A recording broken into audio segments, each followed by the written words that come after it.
Brianna Kupfer was born on April 9, 1997, in Los Angeles, California. She was raised in a large, vibrant household with 2 brothers and a younger sister. From the time she was a child, Brianna showed a remarkable drive and determination. She excelled academically, consistently earning top grades, and was the captain of her school's cheerleading squad. Surrounded by many friends, she was someone who easily stood out for her dedication and energy. Later, she pursued a degree in public relations at the University of Miami, and even spent a term in Australia as part of a student exchange program. Once she completed her studies, Brianna returned home and enrolled in a graduate program at UCLA, specializing in architecture and interior design.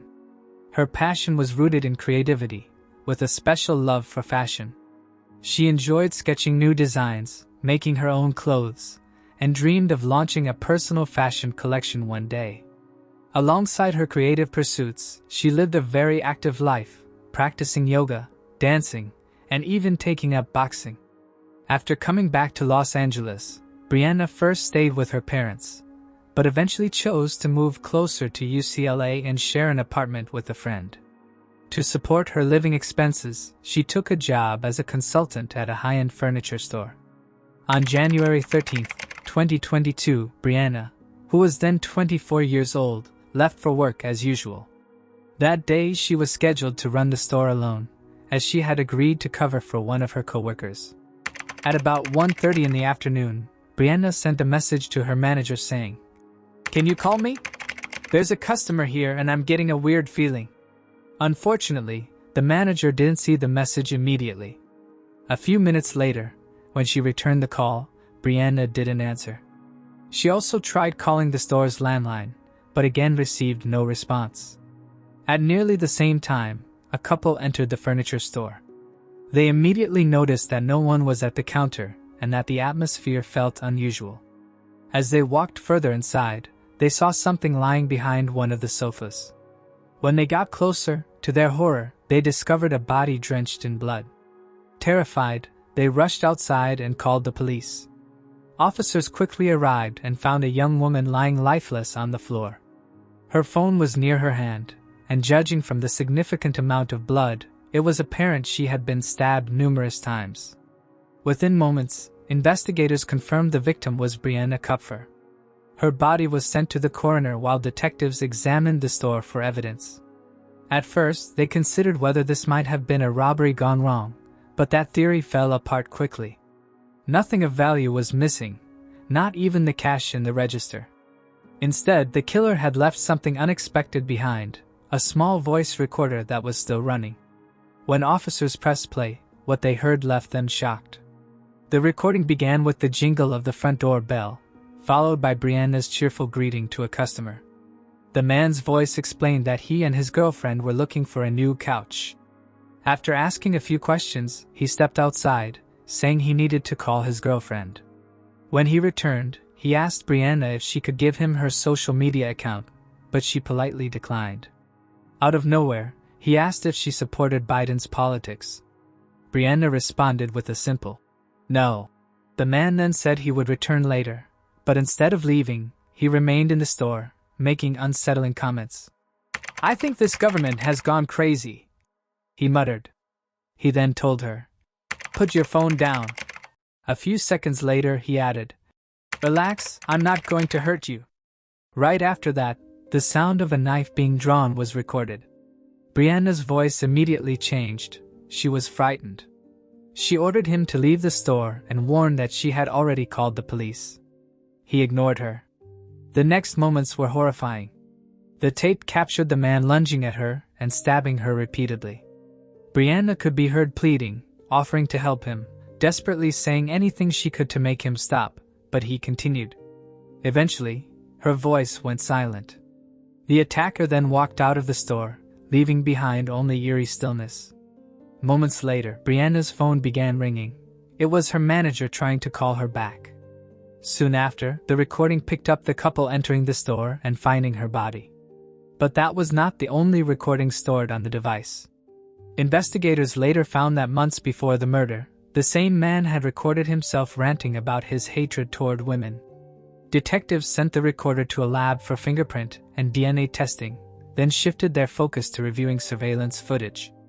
Although none of the cameras inside the store showed the attack directly, one captured the suspect as he approached the counter. He wore a hooded sweatshirt with the hood up, dark sunglasses, and a medical mask, making it impossible to see his face.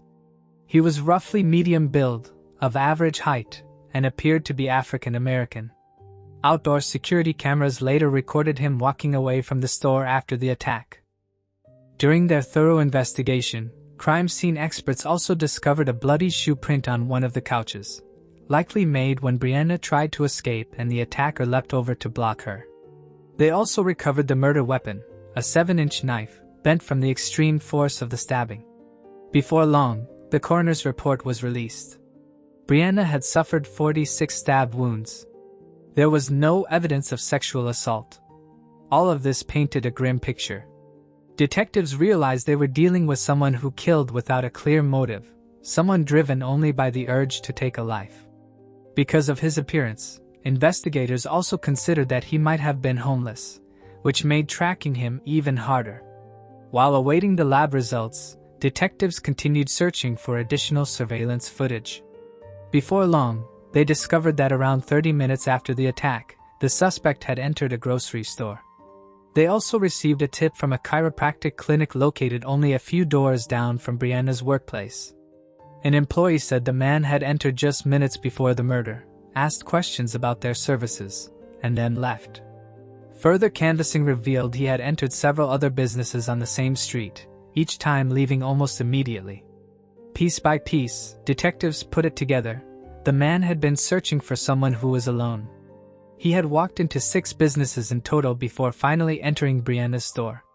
News of Brianna's murder spread rapidly across Los Angeles, sparking outrage throughout the city. People were not only devastated by her death but also angry at the alarming rise in crime and the perception that city officials were doing little to control it.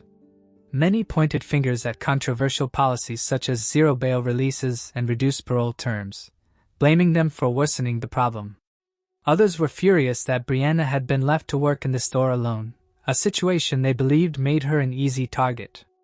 The case attracted massive media attention, but it also gave investigators hope that someone might recognize the killer.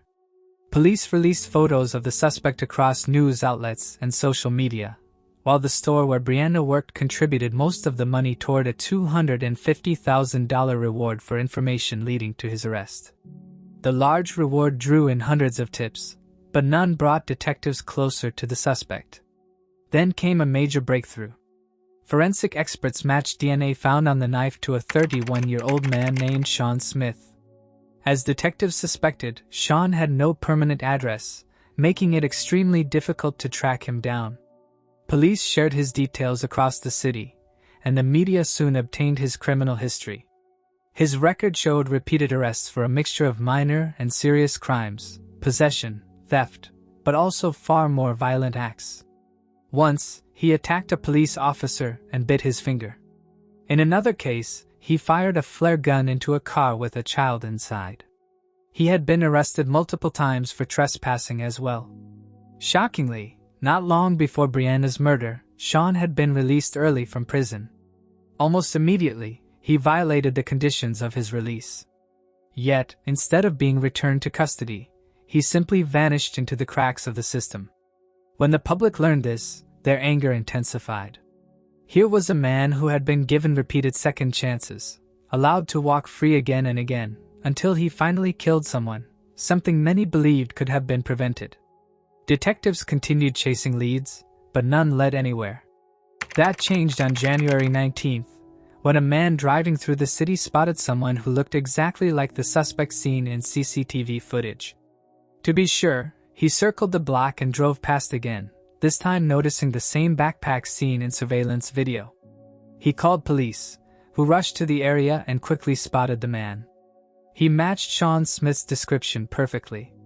When officers confronted him, he gave them a false name, but they didn't believe him. A portable fingerprint scanner confirmed what they already knew: the man was Sean Smith. He was immediately arrested, though he refused to admit any involvement in the murder. Prosecutors made it clear they intended to pursue the harshest sentence possible. However, the death penalty was not considered, as the district attorney opposed it, calling it ineffective and racially biased. A full psychiatric evaluation was ordered, and the results were clear. Sean had been fully aware of his actions. Despite this, Sean announced he wanted to represent himself in court. The judge allowed it at first, but during his very first hearing, Sean lashed out and insulted the judge. His right was revoked, and a public defender was appointed. Soon after, Sean entered a plea of not guilty by reason of insanity, despite the psychiatric findings. The trial began in late August 2024, nearly 3 years after Brianna's death. By then, prosecutors had built a strong case: surveillance footage, fingerprints, DNA evidence, and the recordings. Sean's defense had little to offer. They presented no witnesses and no evidence. Their strategy was to argue that the murder was a spontaneous act, not premeditated, even though investigators had proven he entered 6 other businesses searching for a victim before targeting Brianna. The defense also tried to sway the jury by suggesting the case had gained so much attention because Brianna was white and Sean was African American, implying racial bias. During the trial, the court played the chilling recording of Brianna's final moments. Before it began, the judge allowed her family to step outside so they wouldn't have to relive the trauma. Later, the judge ordered that the recording must never be released to the public. The jury also listened to other tapes in which Sean expressed his hatred toward women and his desire to hurt them. When the trial concluded, the evidence was overwhelming. The jury deliberated for barely an hour before returning a verdict: Sean Smith was guilty. A few months later, he appeared again in court for sentencing. Several psychiatrists once more confirmed that he was mentally competent. In addition, the judge played recordings of Sean's phone calls from jail. In them, Sean bragged that all he had to do was act crazy, and he would be sent to a hospital for 5 years before walking free. He seemed confident that his plan would succeed, apparently forgetting every word was being recorded. These calls removed any remaining doubt. Sean was sentenced to life in prison without parole. However, under California law, even those sentenced to life without parole can technically apply for parole later. The judge noted this but expressed his hope that every single future request would be denied, given the brutality of the crime.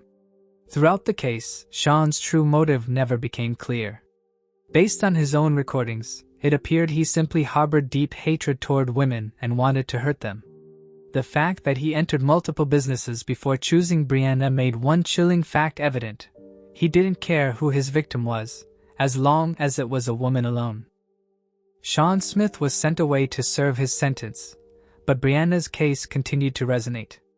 It became yet another painful reminder of how flawed the justice and correctional systems can be, systems that allow repeat offenders to slip through, serve short sentences, and return to society even when they clearly pose a danger. Despite the anger and calls for reform, little meaningful change followed. California's lenient approach toward offenders remained intact, even in the face of tragedies like this. In Brianna's memory, hundreds gathered outside the store where her life had been taken. They built a memorial with flowers, photographs, and signs demanding justice and pleading with authorities to finally take serious action against violence in their city. If you found this case intriguing, make sure to like and subscribe. We upload new crime case videos every night. Stay tuned and brace yourself for what's coming next.